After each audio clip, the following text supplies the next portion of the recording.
Okay, we will start with the today's class. So good afternoon to everyone.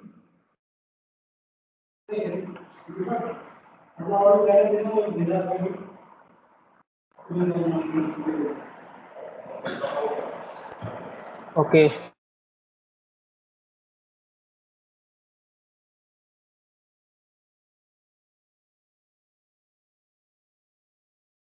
so the overview, the causal systems are only dependent on present value and the past values of any input signal.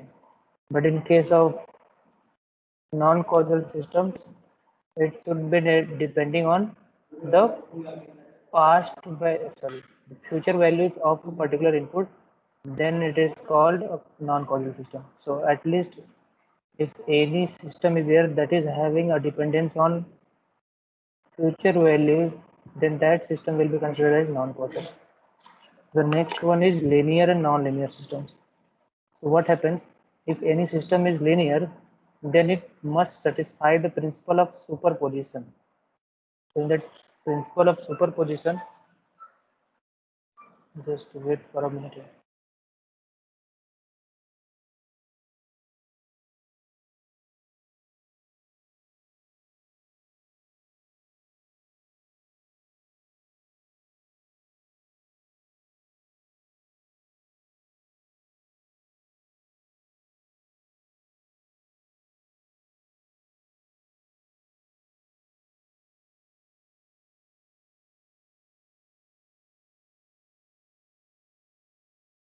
Okay, so linear systems, so the system that satisfies the principle of superposition. So in the principle of superposition, it is of basically two types. Means two, it is combination of two principles. So the one is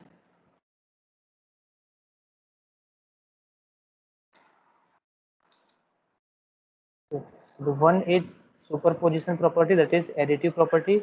Another one is called homogeneity property, that is scaling property. So in words, we what how we can check whether it is linear or not.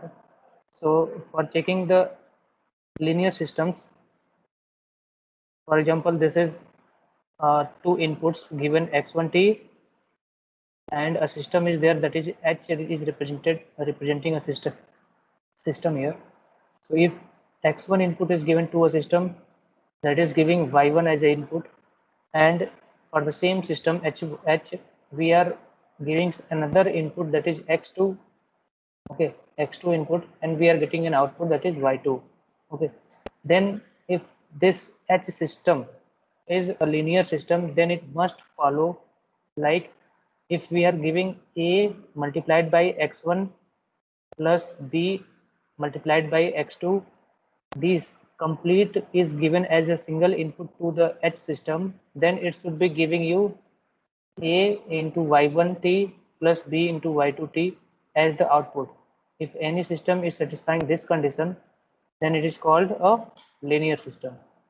Okay, so here the multiplication means we are multiplying with a scalar system, that means a constant value to the input, and that input is given as a input to the h system, and we are getting output with respect to this. So instead of we are taking input single-handedly, or we are combining the inputs together and as a simple input, it will give the same result. Okay, if this system follows superposition theorem and homogeneity, then this will consider as a linear system. Definition, we will see like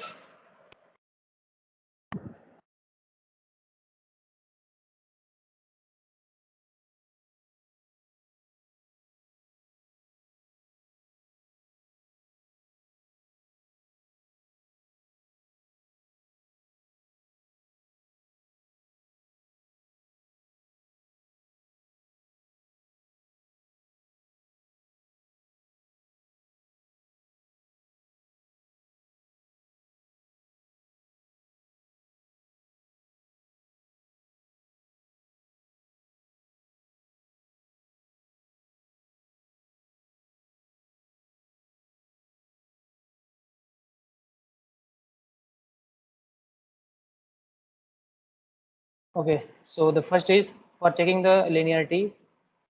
First, what we need to do is we have to check the response. Response means output due to the linear combination of inputs. So we will be combining two inputs together and we will be checking the response means output. We will be checking the response. Okay. Then what we do is we will combine the two outputs linearly in the same manner as the inputs are combined, and again total response is checked. That means we are giving the inputs single-handedly first, and we are combining the outputs, that the responses. Another one is we are giving the inputs combinedly. Both the inputs are given at the same time. We are checking the outputs. So in both cases, if the outputs are same, so if the response in the step 2 and step 3 are the same, then the system is called linear. Otherwise, it is non-linear. Okay. So with some examples, we will prove it. So we will take that example later.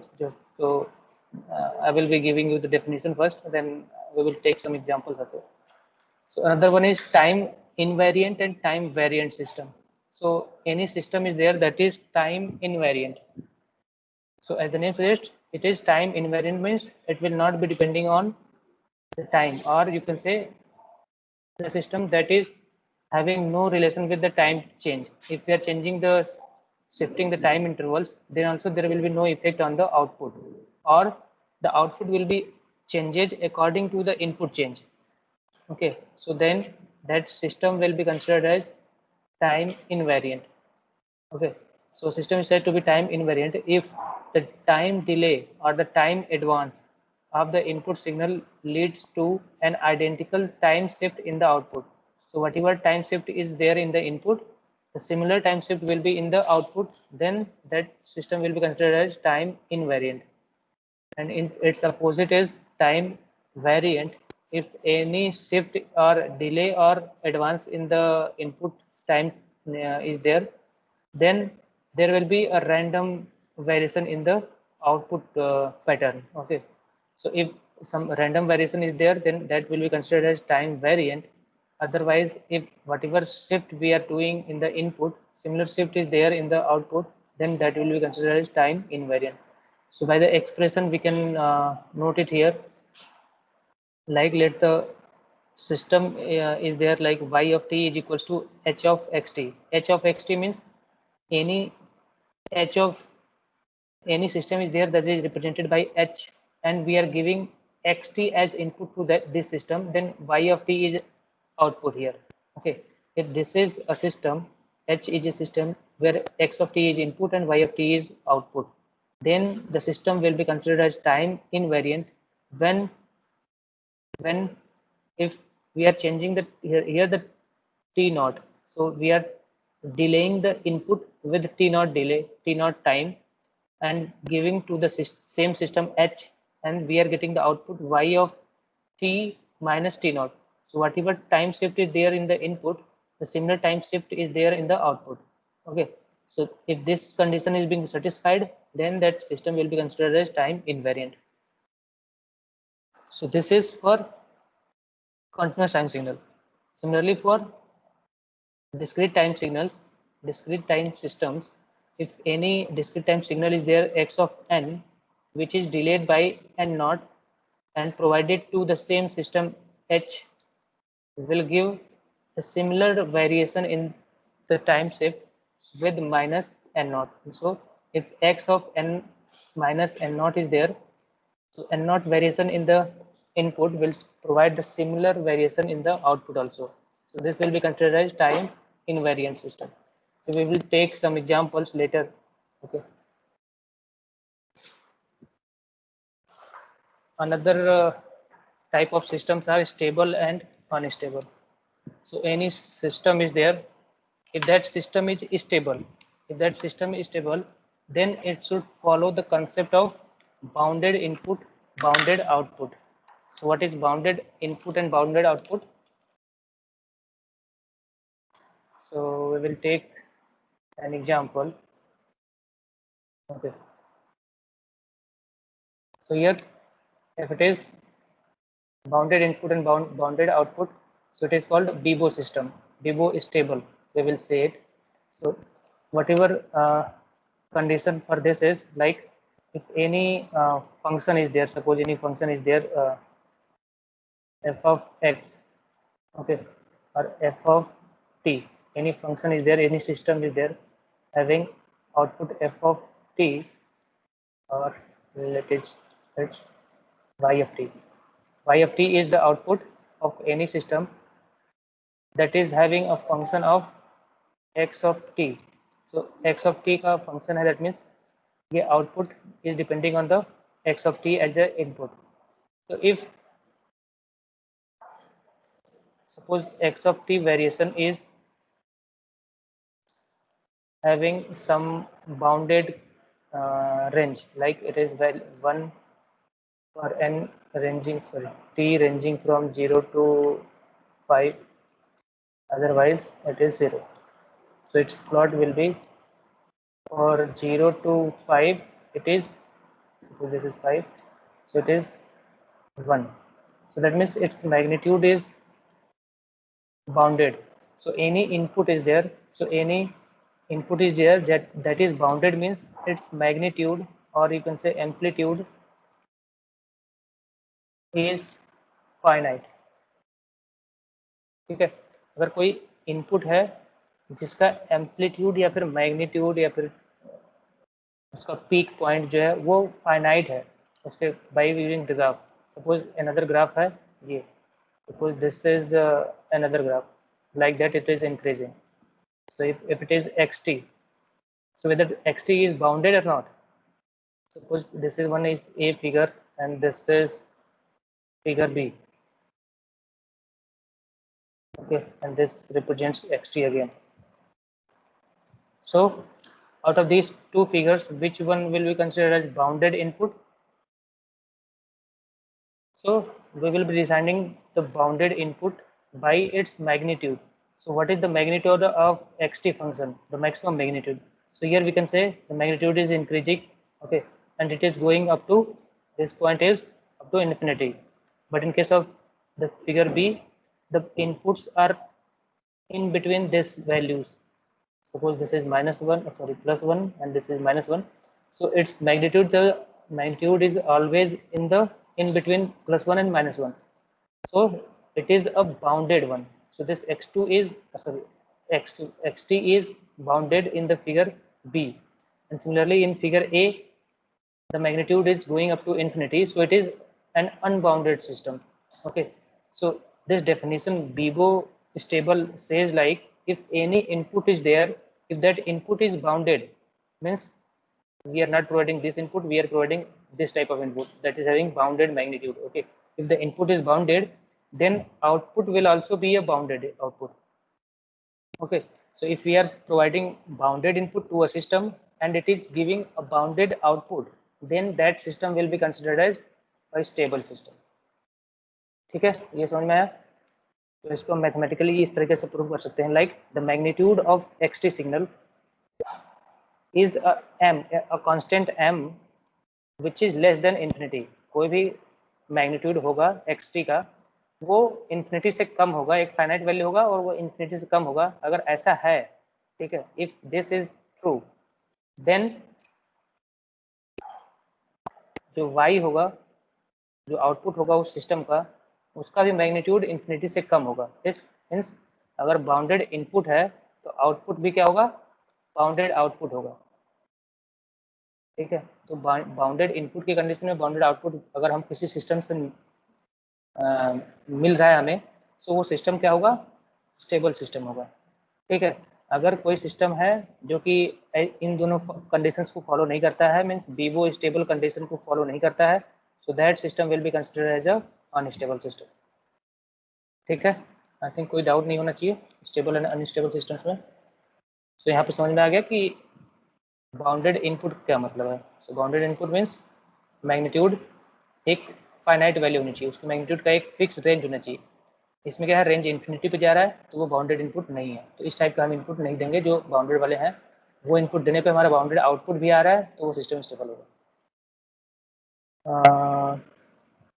Similar mathematically हम इसको इस तरह से prove कर सकते हैं, like y of t is output, it is having a multiplied by x of t.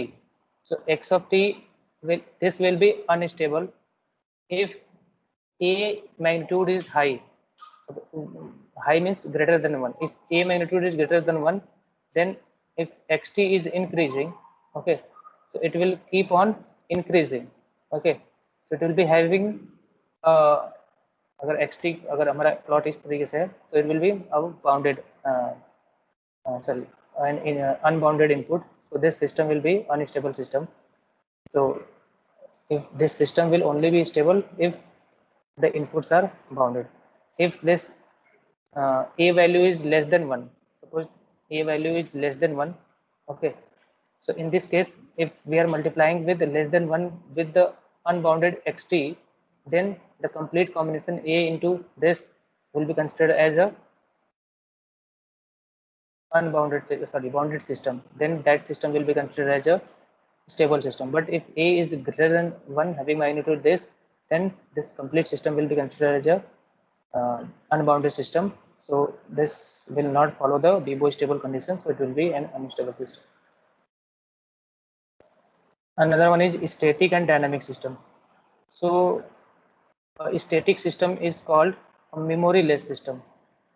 Okay, so memory-less system का मतलब ये होता है कि मेमोरी का मतलब किसी भी सिस्टम में मेमोरी है, दैट मीन्स क्या है, वो पास्ट वैल्यूज को स्टोर कर रहा है, ठीक है, या फिर वो फ्यूचर वैल्यूज को वो प्रेडिक्ट कर सकता है, ठीक है, पास्ट वैल्यूज स्टोर कर सकता है और फ्यूचर वैल्यूज को प्रेडिक्ट कर सकता है, तो हम उसको बोल सकते हैं कि वो मेमोरी सॉरी तो वो मेमोरी सिस्टम होगा. लेकिन मेमोरी लेस है मीन्स वो फ्यूचर वैल्यूज को स्टोर नहीं करेगा, then that will be considered as memory less. तो स्टैटिक सिस्टम जितने होते हैं उसमें मेमोरी नहीं होती है. मेमोरी नहीं होती है that means it will only depends on the present values of the input signal, ठीक है. तो जितने भी स्टैटिक सिस्टम्स होंगे, जितने भी स्टैटिक सिस्टम्स होंगे उसमें कोई भी फ्यूचर वैल्यूज या पास्ट वैल्यूज को स्टोर करने का सिस्टम नहीं होगा, ठीक है. It will only depend on the present value of the input signal in case of static system. So that's why it is called memory less, ठीक है. अगर कोई भी सिस्टम है जिस जो कि स्टैटिक नहीं है, that means we call that will be called as dynamic system. So in dynamic systems the output will depend on the past values and the future values. तो हमने पहले causal and non causal systems में देखा था. तो present values को मतलब present values को रिप्रेजेंट करने के लिए हम क्या करते हैं, इसे x ऑफ n है. तो this is the condition for present value. तो यहाँ पे क्या है, हम n की वैल्यू अगर 0 रखेंगे तो अगर इस समय अगर सपोज n जो है 0 टाइम की को रिप्रेजेंट कर रहा है तो 0 को टाइम पे वैल्यू बताएगा. अगर हम n को 1 करते हैं तो वो 1 पे बताएगा. n को अगर 2 करते हैं तो x Sir, 2 जो होगा PPT is वो not visible. PPT is not visible.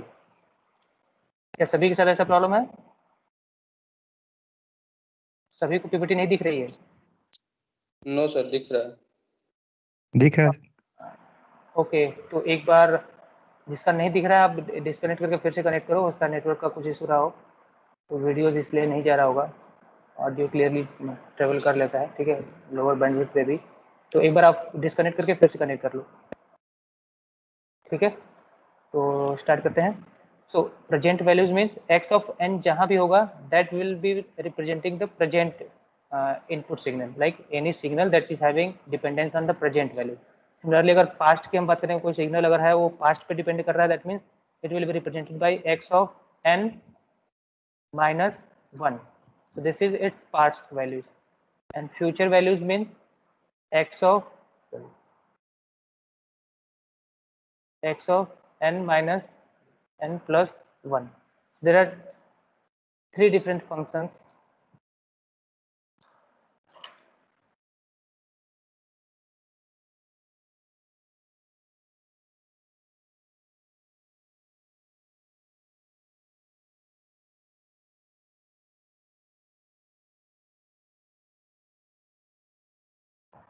Okay. So here a dynamic system is there. So in dynamic system, suppose it is represented by y of t, or in terms of y of n, because we are dealing with the discrete time signal. So y of n is there. So if any system is there y of n and it depends on past and future values, future and past values. So it will be having a relation of, it will be function of x of n minus 1 as well as x of n plus 1.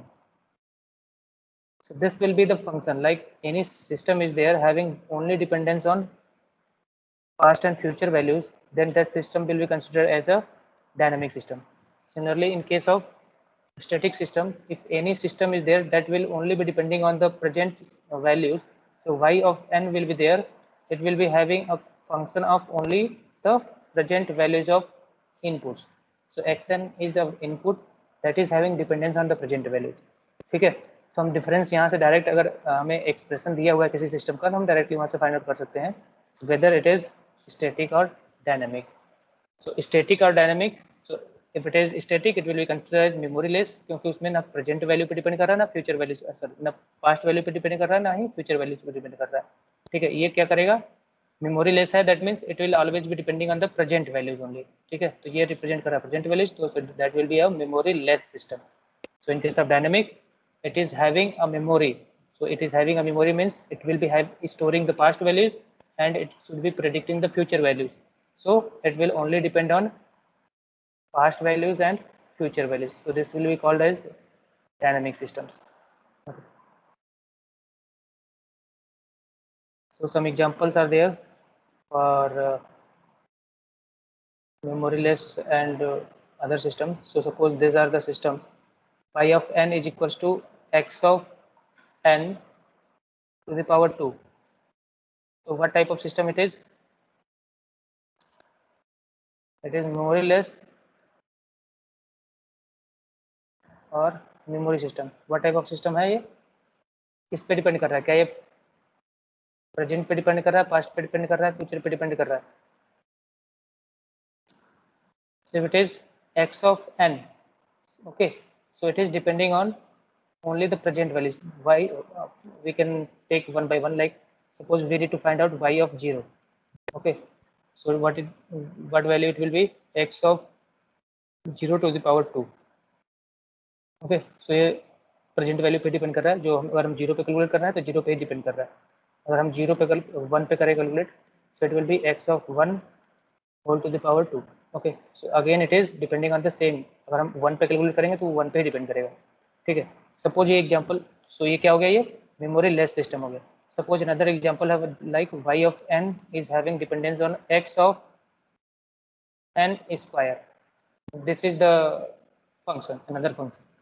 So again we need to check whether वो memory less है या memory system है. ठीक है, तो हमें क्या check करना पड़ेगा, हमें ये चेक करना पड़ेगा y ऑफ n जो है वो उसका डिपेंडेंस x ऑफ n के रिस्पेक्ट में कैसे है. तो हम क्या करेंगे, अगेन y ऑफ 0 रखेंगे. So it will be x of 0 का whole square, that means be 0.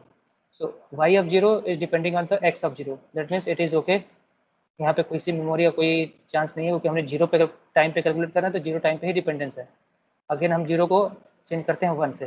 ठीक है, सो ये क्या हो जाएगा, x ऑफ n को हम 1 रखेंगे तो 1 स्क्वायर हो जाएगा, that means again 1. So again dependence क्या है, प्रेजेंट वैल्यूज पे ही है, 1 पे कैलकुलेट कर रहे हैं तो 1 पे डिपेंड कर रहा है.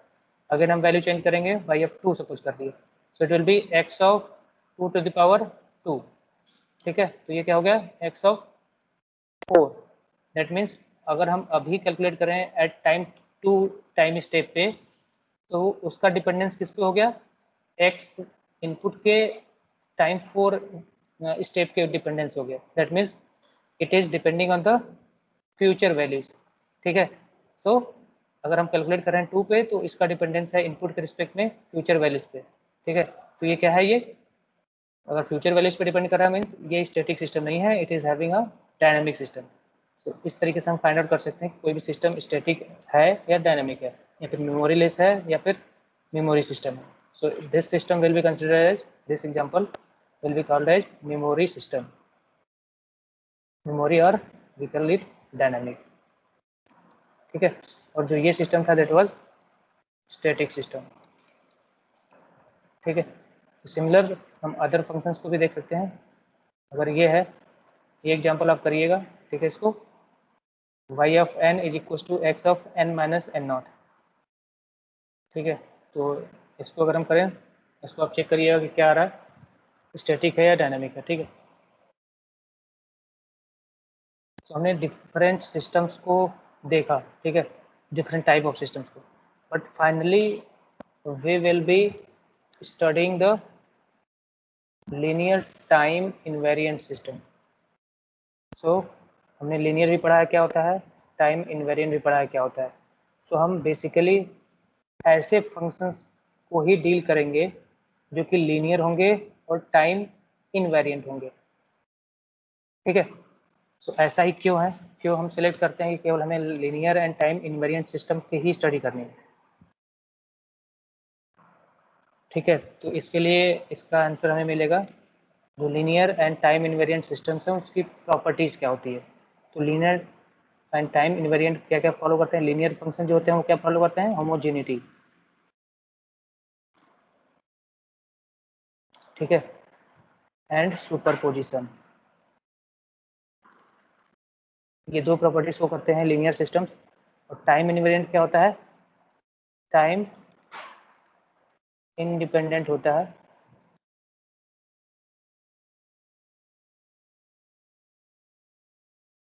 ठीक है, दैट मीन्स कोई भी सिस्टम है y of t minus T not, तो वो x of t minus T not के रिस्पेक्ट में होगा। दैट मीन्स अगर हम टाइम शिफ्ट चेंज करते हैं इनपुट में तो सिमिलर टाइम शिफ्ट चेंज होगा आउटपुट में। और होमोजेनिटी का मतलब होता है कि इसमें क्या है, सुपरपोजिशन एंड होमोजेनिटी फॉलो करेगा। मीन्स x1 कोई सिग्नल है, ठीक है, और दूसरा सिग्नल x2 है। अगर दो सिग्नल को अगर हम ऐड कर रहे हैं तो हमारा जो आउटपुट आएगा उसमें भी दोनों के आउटपुट जो होंगे individual y1 t plus y2 t दोनों ऐड हो जाएंगे इंडिविजुअल। ठीक है, सो ये प्रॉपर्टीज़ है। तो होता क्या है कि हम कोई भी सिग्नल है, पहले हमने बताया कोई सारे भी सिग्नल है, उन सिग्नल्स का यूज करके ही हम सिस्टम्स बनाते हैं। ठीक है, उन सिग्नल्स पे क्या करते हैं, कोई भी सिग्नल है, ठीक है, इस सिग्नल पे हम करेंगे सम मैथमेटिकल इक्वेशन लगाएंगे, मैथ्स लगाएंगे, सम ऑपरेशंस लगाएंगे। ठीक है, इन्हीं सिग्नल्स पे ऑपरेशंस करेंगे, जो ऑपरेशंस करेंगे वो एक क्या बताएगा, ये एक सिस्टम है। ठीक है, इस सिस्टम पे जब हम ऑपरेशन लगाएंगे तो यहाँ पे सम आउटपुट आएगा। ठीक है, सो कोई भी सिग्नल है उस पर हम सम मैथमेटिकल फार्मूला लगाएंगे या फिर कोई ऑपरेशन परफॉर्म करेंगे। सो उस मैथमेटिकल ऑपरेशन या फार्मूला लगाने के बाद हमें सम आउटपुट मिलेगा जो कि अगेन एक क्या होगा, सिग्नल होगा। ठीक है, तो हमने ये फाइंड आउट किया और कि जो भी लीनियर टाइम इनवेरिएंट सिस्टम्स होते हैं, ठीक है, उस पे हम सभी मैथमेटिकल फार्मूलेज अप्लाई कर सकते हैं। ठीक है, लाइक अगर वो लीनियर है इसका मतलब हम दो सिग्नल को ऐड कर सकते हैं। ठीक है, क्योंकि ये लीनियर सिस्टम्स का प्रॉपर्टी है। ठीक है, हमने पढ़ा कि दो सिग्नल को हम ऐड करेंगे, या फिर केवल ऐड ही नहीं कर सकते, हम इसको कुछ कांस्टेंट से मल्टीप्लाई करके भी अगर हम ऐड करें, यहाँ पे b x2t, अगर हम ऐसा भी करें तो हमारे किसी सिस्टम पे कोई इफेक्ट नहीं पड़ेगा, हमारे आउटपुट पे कोई इफेक्ट नहीं पड़ेगा। हमने अभी जस्ट लीनियर में पढ़ा कि लीनियर सिस्टम्स क्या होते हैं। ठीक है, सो इसका मतलब मैथमेटिकल ऑपरेशन कोई भी हम परफॉर्म करते हैं तो मैक्सिमम क्या करते हैं, या फिर एडिशन करते हैं, ठीक है, या फिर मल्टीप्लिकेशन करते हैं। क्योंकि आप पढ़े होंगे अपने कई सारे सब्जेक्ट्स में, कॉम्प्लेक्सिटी जब भी हम मेजर करते हैं किसी भी एल्गो का या फिर किसी भी सिस्टम का, तो हम क्या करते हैं उसमें फाइंड आउट करते हैं कितने नंबर्स ऑफ एडर्स यूज कर रहा है वो और कितने नंबर्स ऑफ मल्टीप्लायर्स यूज कर रहा है। ठीक है, तो based on number of additions and number of multiplications particular algo is performing, उसकी हम कॉम्प्लेक्सिटी उससे फाइंड आउट करते हैं। ठीक है, कि उसमें कितने हार्डवेयर रिक्वायर्ड होंगे। ठीक है, तो सेम वही चीज़ यहाँ पे है कि हम क्या कर रहे हैं, यहाँ पे मल्टीप्लिकेशन कर रहे हैं और यहाँ पे एडिशन कर रहे हैं। तो कोई भी सिस्टम है उसको बनाने के लिए ये दो बेसिक कंपोनेंट्स हैं, दो बेसिक ऑपरेशंस हैं जो कि हमें रिक्वायर्ड होंगी ही। ठीक है, सो दैट्स वाई हम जब कॉम्प्लेक्सिटी फाइंड आउट करते हैं तो हमेशा एडिशन और मल्टीप्लिकेशन ही फाइंड आउट करते हैं केवल, क्योंकि एडिशन एंड मल्टीप्लिकेशन का यूज करके हम कई सारे जो भी मैथमेटिकल ऑपरेशंस होते हैं वो परफॉर्म कर सकते हैं। सो दैट्स वाई कोई भी सिस्टम की हम एनालिसिस करते हैं जो कि प्रैक्टिकली पॉसिबल है, जिसको हम प्रैक्टिकली इम्प्लीमेंट कर सकते हैं, that will always be a linear time invariant system. So linear समझ में आ गया कि लीनियर क्यों जरूरत पड़ती है, क्यों, क्योंकि हम किसी भी सिग्नल को किसी कांस्टेंट से मल्टीप्लाई करके या फिर किसी सिग्नल को दो सिग्नल को ऐड करके एक नया सिस्टम बना सकते हैं, ठीक है। दैट्स वाई हम उसको लीनियर वाले सिस्टम्स को यूज करते हैं। अनदर सिस्टम क्या है, टाइम इनवेरिएंट। टाइम इनवेरिएंट क्या है कि अगर हमें कोई सिस्टम x1 है तो जरूरी नहीं कि हमें हमेशा x1 की ही जरूरत पड़े, हो सकता है हमें x1 और फिर उसके भी सम टाइम डिले का जरूरत पड़ता हो, ठीक है, टाइम एडवांस की जरूरत भी पड़ती हो, plus T not minus T not, ठीक है। तो हमें इस टाइप के भी सिस्टम्स की जरूरत पड़ेगी, ठीक है। तो ये भी वैसे सिस्टम्स है जिसको हम प्रैक्टिकली इम्प्लीमेंट कर सकते हैं, ओके। सो दैट्स वाई हम लीनियर टाइम इनवेरिएंट सिस्टम्स का यूज करते हैं अपने किसी भी सिस्टम को डिजाइन करने के लिए, ठीक। क्यों? क्योंकि ये ऐसे सिस्टम्स हैं जिनको हम प्रैक्टिकली इम्प्लीमेंट कर सकते हैं। मैथमेटिकली तो हम एनालिसिस कर रहे हैं, साथ में उसको हम प्रैक्टिकली इम्प्लीमेंट कर सकते हैं और उससे हम कोई नया सिस्टम बना सकते हैं। That's why we are going for analysis of only the LTI systems, that means linear time invariant system। सो कहीं भी आगे क्वेश्चन अगर आपको आता है तो क्वेश्चन क्या आएगा, कोई भी LTI सिस्टम है, ठीक है, कोई भी LTI सिस्टम है, ठीक है, अब वो सिस्टम दिया रहेगा मैथमेटिकल फार्मूला के फॉर्म्स में ऐसे ऐसे जो भी आगे दिया है। अब ये पूछेगा कि इस पे कोई पर्टिकुलर ऑपरेशन परफॉर्म करिए, तो यहाँ पे हम हमेशा LTI ही क्यों लेते हैं, उसका यही रीजन है कि वो LTI सिस्टम्स वो सिस्टम्स होते हैं जिसको हम मैथमेटिकली तो रिप्रेजेंट एनालिसिस कर ही रहे हैं, साथ में हम उसको प्रैक्टिकली भी इम्प्लीमेंट कर सकते हैं। ऐसे हार्डवेयर हम उसको बना सकते हैं और उससे हम कोई भी ऑपरेशन परफॉर्म कर सकते हैं जो हमने मैथमेटिकली एनालिसिस किया, ठीक है। सो हाँ, इस तब थियरी देख लेते हैं इसमें क्या है। So special importance for their mathematical tractability. So इसका इम्पोर्टेंस है ये कि ये मैथमेटिकली ट्रैक्टेबिलिटी को फॉलो करता है, हम उसको ट्रैक कर सकते हैं और क्या स्टेप्स बाय स्टेप परफॉर्म करके हम कहाँ तक पहुँच गए। Most signal processing applications involve LTI systems. तो most signal processing applications LTI systems ही इन्वॉल्व करते हैं, क्यों? क्योंकि सेम हम इसको प्रैक्टिकली इम्प्लीमेंट कर सकते हैं और वो ईजी टू एनालिसिस है। LTI systems can be completely characterized by their impulse responses। सो हमने इम्पल्स पढ़ा था, इम्पल्स सिग्नल क्या होते हैं, इम्पल्स सिग्नल क्या होते हैं पढ़ा था हमने, याद है? इम्पल्स सिस्टम को किससे रिप्रेजेंट करते हैं, इम्पल्स सिग्नल को? इम्पल्स सिग्नल को रिप्रेजेंट करने के लिए हम क्या यूज करते हैं, डेल्टा एन, ठीक है। सो ये डेल्टा एन किसके बराबर होता है, 1 के बराबर होता है जब एन क्या हो, 0 के इक्वल हो, ठीक है। अदरवाइज ये 0 होता है, मीन्स एन उसके बाद कुछ भी हो, 0 के अलावा कुछ भी वैल्यू हो वो हमेशा 0 होगा। इसका हम वेव फॉर्म देखते हैं, तो इसका वेव फॉर्म क्या है, अगर ये n है और यहाँ पे ये डेल्टा n है, तो at 0 time step its value will be 1। This is your impulse response, impulse signal, okay। so here it is written like impulse response। so जितने भी LTI systems है can be completely characterized by their impulse response। तो impulse response का मतलब यहाँ पे क्या हुआ कि कोई भी सिस्टम है, ठीक है, कोई भी सिस्टम है, कोई भी सिस्टम है उसमें क्या होगा, एक इनपुट होगा और एक आउटपुट होगा, ठीक है। तो कोई भी सिस्टम है अगर हम उसमें इनपुट की जगह पे एक इम्पल्स एज ए इनपुट दे दें तो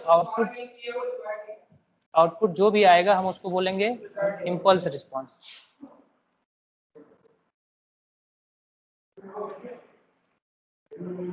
ठीक है। तो जहाँ कहीं भी अगर क्वेश्चंस में ऐसा भी आता है कि किसी भी सिस्टम का इम्पल्स रिस्पॉन्स ये है तो ये फाइंड आउट करो ऐसा करके, तो जहाँ भी इम्पल्स रिस्पॉन्स आने का मतलब ये है कि ऐसा सिस्टम है जिसमें कि हम इम्पल्स इनपुट दे रहे हैं, इम्पल्स मतलब डेल्टा एन इनपुट दे रहे हैं, उसका आउटपुट जो भी आ रहा है वो क्या होगा, वो एक इम्पल्स रिस्पॉन्स होगा, ठीक है, इम्पल्स रिस्पॉन्स। सो रिस्पॉन्स मतलब आउटपुट है एक तरीके से, तो इम्पल्स अगर इनपुट दे रहा है तो आउटपुट जो आएगा उसको इम्पल्स रिस्पॉन्स बोलेंगे, ठीक है, किसी भी सिस्टम में। हाँ, तो यहाँ पे time linearity and time invariant को ये शो किया हुआ है, ठीक है। सो हम इसको बाद में देखेंगे जो मैथमेटिक्स है। सो डिस्क्रीट टाइम सिस्टम्स में हमने सेम जो फंक्शंस पढ़े हुए हैं सेम वही फंक्शंस हैं यहाँ पे, हम इसमें कुछ दो टर्म्स नया एक देखेंगे।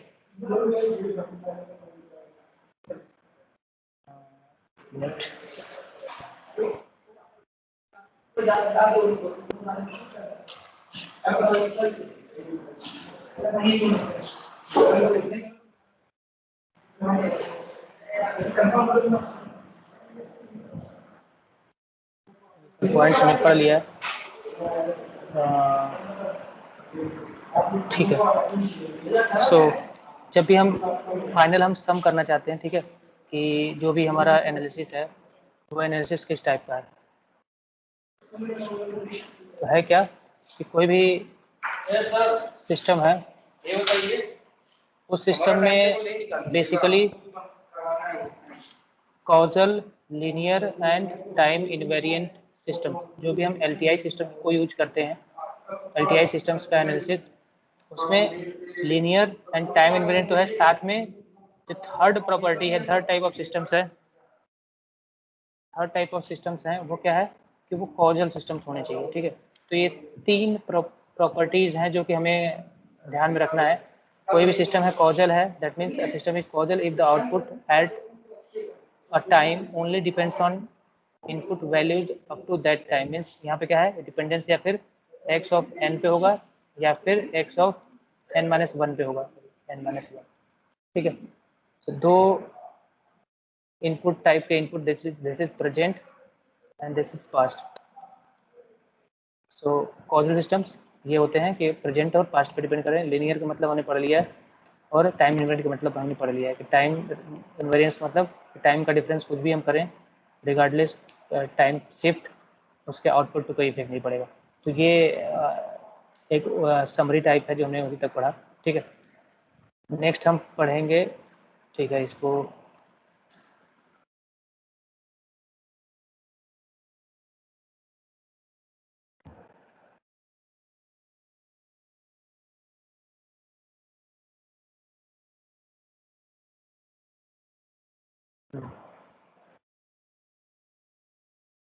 ठीक है।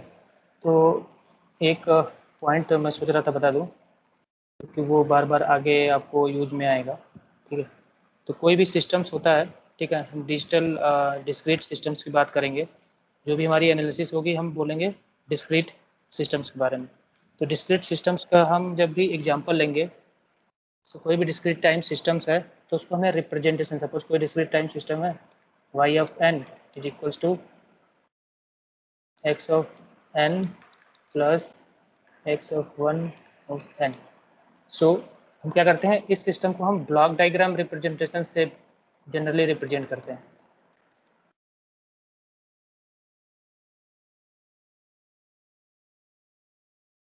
ठीक है, ब्लॉक डायग्राम रिप्रेजेंटेशन।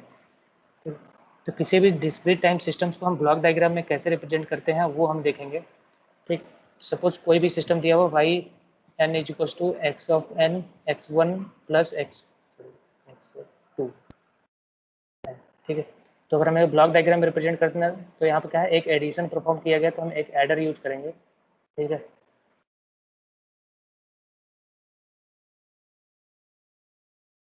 अब ये हो जाएगा x1, this is x2n and this will be the output y of n।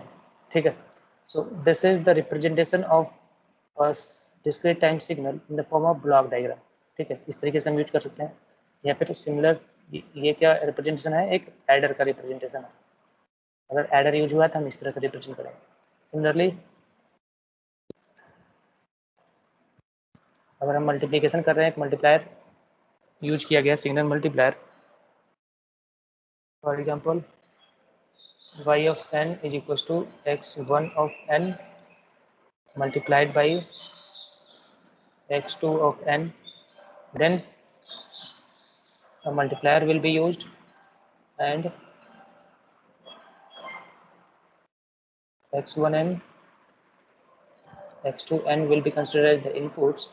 Here also an arrow will be like this, and here will be our output, that will be y of n. So this is the representation of output y of n having a multiplication of two input signals. So in the form of block diagram we can represent this, and so ये क्या हो गया, ये एक तरीके से ये representation है होमोजेनिटी का, और ये स्केलर स्केलेबिलिटी वाला प्रॉपर्टी, ठीक है। सो दोनों प्रॉपर्टी हम एडिशन एंड मल्टीप्लिकेशन, एक हम यूज करते हैं delay. So in discrete time analysis a delay element will be represented, okay, so in delay a delay block will be like z to the power minus 1, z to the power minus 1 है, ठीक है। so here if x of n is the input, so its output will be x of n minus 1, ठीक है। so this will be represented by a, this is called a delay element,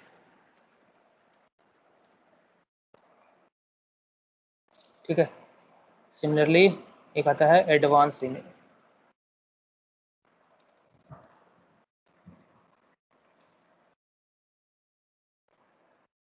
so this is a representation जो कि आगे future के lectures में बहुत सारे use होंगे, इसलिए मैं चाह रहा हूँ पहले आप उसको समझ लो कि आखिर में है क्या, बाद में वो लिखा जाए तो आपको ऐसा ना लगे कि क्या है वो। तो एक्स ऑफ एन है, ठीक है। सो कोई भी एक्स ऑफ एन इनपुट है किसी सिस्टम में जो कि रिप्रेजेंट किया जाता है केवल जेड से, अगर हम उसको जेड से रिप्रेजेंट करते हैं। सो यहाँ पे जेड क्या है, ये जेड ट्रांसफॉर्म, आप मैथमेटिक्स में पढ़े होंगे जेड ट्रांसफॉर्म, ठीक है। तो सेम वैसे ही है कि अगर हम एक्स ऑफ एन है उसको हम एक डिले एलिमेंट दें या फिर जेड ट्रांसफॉर्म उसका करें, Z transform Z to the power minus 1 से मल्टीप्लाई कर दें तो वो ऐसा आएगा, या फिर जेड से मल्टीप्लाई करें तो ये क्या आएगा, एक्स ऑफ एन प्लस 1 आ जाएगा। तो इसको मैथमेटिकली इस तरीके से लिखते हैं कि like Y of N is equals to Z to the power minus 1 of X of N, ठीक है। तो सेम सिमिलर वैसा ही है,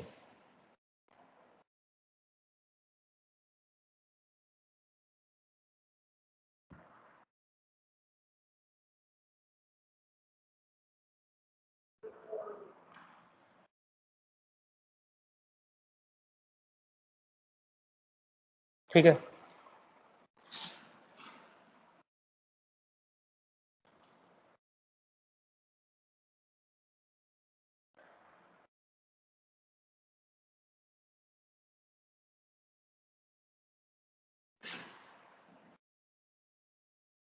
के घर में चला गया।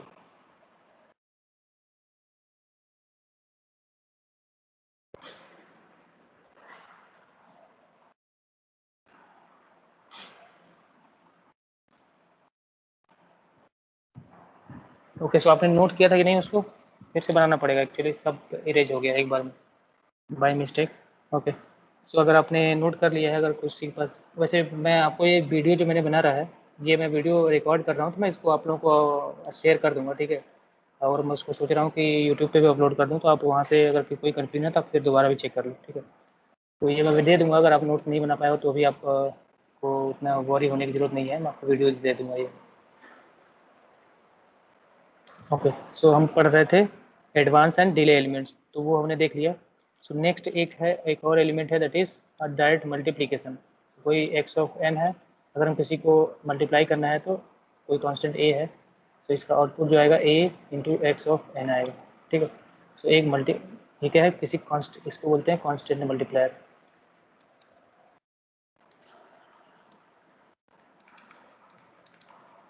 ठीक है। तो एक हमने पढ़ा था delay, so delay element that is Z to the power minus 1, it is z to the power minus 1, okay, like z to the power minus 1, this is output. If it is x of n, the output will be x of n minus 1.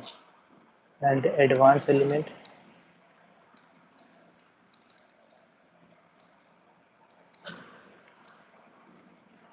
z to the power plus 1 or only z, it will be x of n and output will be x of n plus 1, ठीक है।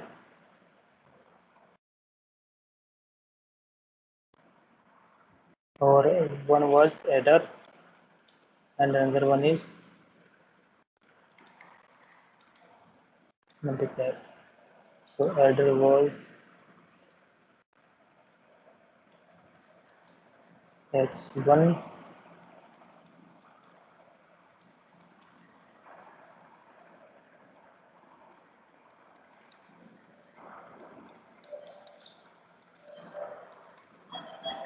in case of multiplication, a multiplier will be there. x1 of n, x2 of n, y of n is equals to x of 1 into x2 of n. Okay, so this is the simple representation. If we want to represent any discrete time systems by mathematically we can represent it. So this is a very introduction part. Okay, so up to here that is okay. एक करते हैं. So ये समझ में आ गया होगा, basic ही है.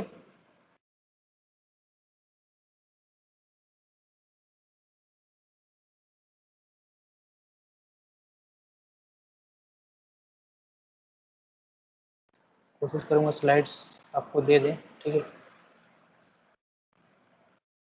तो एक और पॉइंट देख लेते हैं. सो एक एग्जांपल देख लेते हैं, ठीक है, कि कोई भी अगर इन सिग्नल है, अगर दिया हुआ है, suppose y of n is equals to 1/4 y of n minus 1 plus 1/2 x of n plus 1/2 x of n minus 1. Okay, तो यहाँ पे आप ध्यान दो कि जहाँ भी है वो क्या है, n है या फिर n minus 1 ही है, केवल हम यही यूज कर रहे हैं. क्यों? क्योंकि जिस सिस्टम्स का हम एनालिसिस करते हैं वो क्या होता है, ऑलवेज क्या होता है, लीनियर टाइम इनवेरिएंट होता है. अलॉन्ग विद दिस वो सिस्टम्स क्या होते हैं, कॉजल सिस्टम्स होते हैं. हमेशा वो जो भी सिस्टम्स की हम एनालिसिस करेंगे that will be linear time invariant and causal system. So causal system की प्रॉपर्टी थी कि वो डिपेंड करेगा ओनली प्रेजेंट पे, तो एक्स ऑफ एन पे, या फिर पास्ट वैल्यू से. Past value is an minus 1 और n minus x of n minus any constant k. So any system is there, suppose y of n is a system, it will always be depending on either x of n or x of n minus k, where k is any value, any positive value. Okay, so it will be always y of n minus 1 x of n minus 1. ठीक है, तो इस type का system होगा, then only that system will be considered as a stable system. ठीक है, तो अगर वो कॉजल है तभी हम उसको बोलेंगे कि वो स्टेबल भी है. ठीक है, तभी हम उसकी एनालिसिस कर सकते हैं. So that's why we will be taking this type of examples. Okay, so हम इसको सपोज इसका हमें ब्लॉक डायग्राम रिप्रेजेंटेशन करना है, तो हम कैसे कर सकते हैं. ठीक है, तो इसको अगर हमें ब्लॉक डायग्राम रिप्रेजेंटेशन करना है तो हम क्या करेंगे, सबसे पहले एक साइड में हम इनपुट्स लिखेंगे, क्योंकि इनपुट्स इस साइड होंगे, तो एक्स ऑफ एन. इस साइड में क्या होगा, आउटपुट होगा वाई ऑफ एन. ठीक है, तो क्या अब इनपुट है तो पहला x ऑफ n है direct multiplied by half. It is direct multiplied by half, half 1/2. It is the combination with other elements. So okay, so another one is x of n is being subtracted, or you can say delayed by 1 unit. So we will use delay element. Okay, x z to the power minus 1 will be providing x of n minus 1. ठीक है, तो ये दोनों जो signals हम उसको add करेंगे by using adder. ये हम ब्लॉक डायग्राम रिप्रेजेंटेशन कर रहे हैं इस सिग्नल का, y ऑफ n का. ठीक है, सो अप टू हियर हमने क्या पा लिया, half x of n plus, यहाँ पे हाफ हमें यहाँ भी चाहिए, तो हम क्या करेंगे, यहाँ पे हम मल्टीप्लाई कर देंगे एक हाफ से, तो अगर दोनों हाफ है तो यहाँ पे भी एक आ जाएगा 1/2. दिस हाफ हो गया. फिर आगे आया, फिर ये सिस्टम है. ठीक है, जो भी ये सिस्टम आया उसको ऐड करना है हमें. सो ये सिस्टम जो है complete is added with delayed of y of n. So y of n ये है, तो इसको हम डिले करना है एक यूनिट, तो हम लगाएंगे यहाँ पे delay element z to the power minus 1 and it will added here.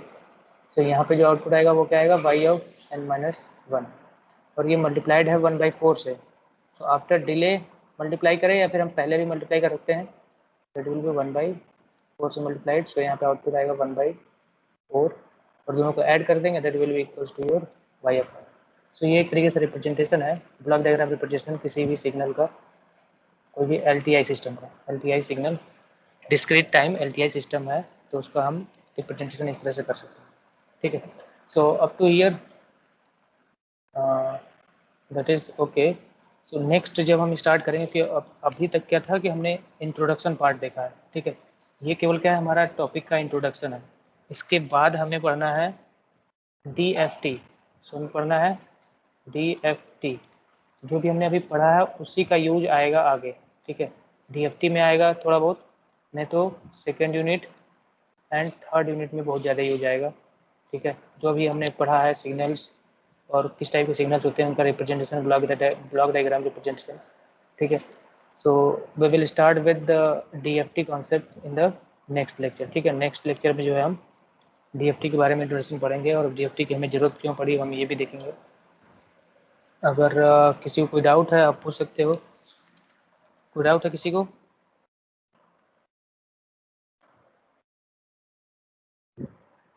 Sir कुछ लोग का ईमेल आईडी नहीं जुड़ा है सर। हाँ, जैसे मैंने इसमें ऐड नहीं किया है एक्चुअली। हुआ क्या कि मतलब मेरे पास एक और चैनल है, ठीक है, उसमें मैंने ऐड किया हुआ है कई लोगों को, ठीक है। तो वहाँ पे प्रॉब्लम ये आती है कि अगर किसी को एज ए मेंबर ऐड कर दो उसमें, तो कोई जो भी मेंबर्स हैं वो ड्यूरिंग द क्लास किसी को भी एग्जिट कर सकते हैं, मतलब रिमूव कर सकते हैं, ऐसा उसमें है प्रॉपर्टी।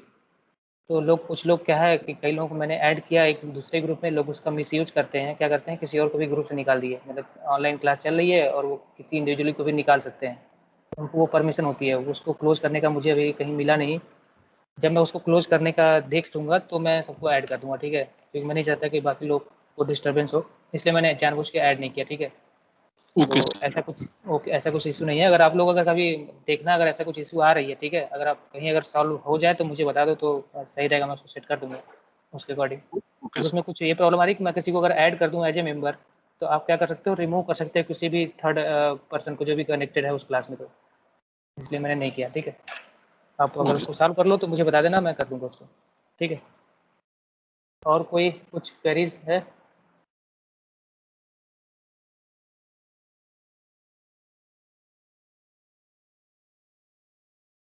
किसी की कोई क्वेरीज?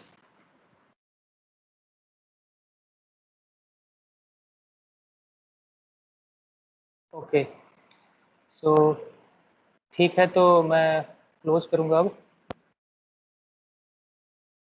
हाँ, कौन है? किसी ने रेज हैंड किया है। यस,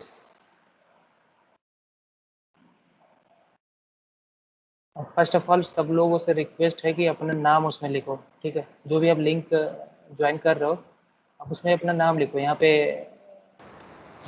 माइक्रोसॉफ्ट टीम लिंक लिखो, लिंक डला हुआ है इसमें। हेलो अटेंडेंस, हाँ सर, हाँ, नाम चेंज करने के लिए नहीं ऑप्शन आ रहा है इसमें, नहीं, केवल अगर आईडीआर। हाँ, जो माइक्रोसॉफ्ट अकाउंट से जो लोग जुड़े हुए हैं उसमें चेंज करने का नहीं आएगा। उसमें मैं भी यस देखा, सर, तो जो भी, बस हाँ, किसी का फर्स्ट नेम लिखा हुआ है, किसी का सेकंड नेम लिखा हुआ है, तो वो आप चेंज नहीं कर सकते। वो जो ITRC में जिन्होंने नेम अकाउंट क्रिएट किया है वही चेंज कर सकता है। वो तो ठीक है कि उनका तो चलेगा, लेकिन अटेंडेंस उनकी कैसे काउंट हो जाएगी, ये तो प्रॉब्लम है, क्योंकि बहुत लोगों में कुमार कुमार लिख करके आ रहा सर है नाम तो। तो ऐड कर देंगे ना हम लोग को टीम में, तो वहाँ पे जाएंगे। जे हाँ मान लीजिए जायसवाल है, जे पे जाएंगे तो वहाँ पे पूरी हाँ, डिटेल आ जाएगी। तो अटेंडेंस वैसे कैसे काउंट होगी, क्योंकि मैं यहाँ पे जो अटेंडेंस लेता हूँ एक्चुअली, ठीक है, तो वो मैं पूरी लिस्ट ही डाउनलोड कर लेता हूँ, कितने लोगों ने ज्वाइन किया, कब कब ज्वाइन किया, तो वो हो जाता है उसमें। तो मुझे लगता है कि आप अगर माइक्रोसॉफ्ट अकाउंट के थ्रू अगर ज्वाइन करोगे तो फिर ऐसे ही प्रॉब्लम रहेगी, क्योंकि सबके, कई लोगों में कुमार कुमार केवल लिख के आ रहा है, ठीक है। तो कौन वो कुमार कौन है मुझे आइडेंटिफाई नहीं हो पाएगा, या फिर रोल नंबर के हिसाब से होता तो मैं हो जाता। सर, जो गेस्ट के थ्रू आते हैं उनका सर। हाँ, गेस्ट के थ्रू जो आते हैं, जब आप क्लिक करते हो तो वहाँ पे पूछता है नाम, ठीक है। तो आप वहाँ पे ओके नाम लिख दो या फिर रोल नंबर लिख दो, अपना रोल नंबर लिख दो तो सही रहेगा। जब आप लिंक करते हो ना, गेस्ट का लिंक पे क्लिक करते हो ज्वाइन करने के लिए, हाँ, सर, तो तो वहाँ पे जो है सर उसी आपको नाम नाम लिखने के लिए बोलता है, तो आप वहाँ पे अपना रोल नंबर लिख दो, तो वो इजी हो जाएगा अटेंडेंस काउंट करने के लिए, ठीक है। तो ऐसे तो मैं ओके कितने लोगों का सर्च करते रहूँगा, ऐसे कई लोगों का कुमार कुमार है तो मैं कहाँ नहीं कर पाऊँगा, तो इसलिए ये है कि आप बाकी सब डेटा आप रखो ऐसे, लेकिन ज्वाइन करते समय वो लिंक से ही ज्वाइन करो। आप लिंक से ज्वाइन करो और उसमें अपना नाम या फिर रोल नंबर पुट कर दो। ठीक है।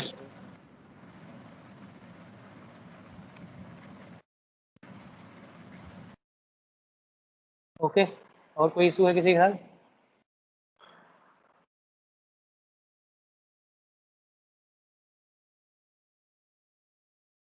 ठीक है, फिर तो मैं सेशन क्लोज करता हूँ। नेक्स्ट क्लास से जो है हम डीएफटी का स्टार्ट करेंगे। ठीक है, ओके फिर, थैंक यू। सर हाँ सर जब आप अटेंडी की लिस्ट डाउनलोड करेंगे तो भले हाँ लास्ट हाँ, नेम दिखा रहा हो, पर उसमें ईमेल आईडी भी आप एज अ डिटेल डाउनलोड कर सकते हैं फील्ड सेलेक्ट करके। तो ईमेल आईडी ईमेल भी आईडी, सिलेक्ट कर सकते हाँ, तो ईमेल आईडी सबकी सर हम लोग की कॉलेज का रोल नंबर @MUT.AC.in है। हैं। एक मिनट, जो मैंने अभी डाउनलोड किया है मैं बता देता हूँ उसमें क्या क्या डिटेल है। तो इसमें फुल नेम में आ रहा है, वही किसी में कुमार श्रीवास्तव ये आ रहा है, कब ज्वाइन किया गया ये आ रहा है, टाइम स्टेट्स कब ज्वाइन किया कब लेफ्ट किया ये सब आता है। सर उसमें तो और फील्ड्स भी सेलेक्ट कर सकते हैं। ओके, तो वो कहाँ से ऐड करेंगे? सर डाउनलोड करते वक्त ही फील्ड्स का चेक बॉक्स आता है।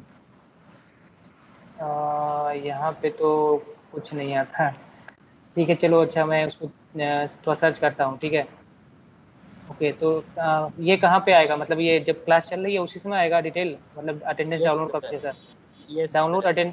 अटेंडेंस लिस्ट करके आ रहा है, तो यहाँ पे तो कोई सेटिंग का ऑप्शन नहीं आ रहा जहाँ पे मैं सेट कर सकूँ कि क्या क्या प्रॉपर्टीज डाउनलोड करना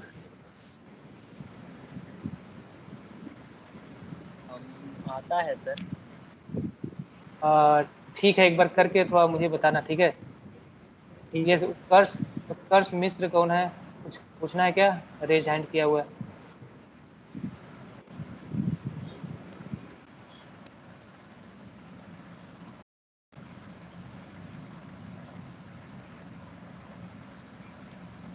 ओके ठीक है, फिर क्लोज करते हैं। ओके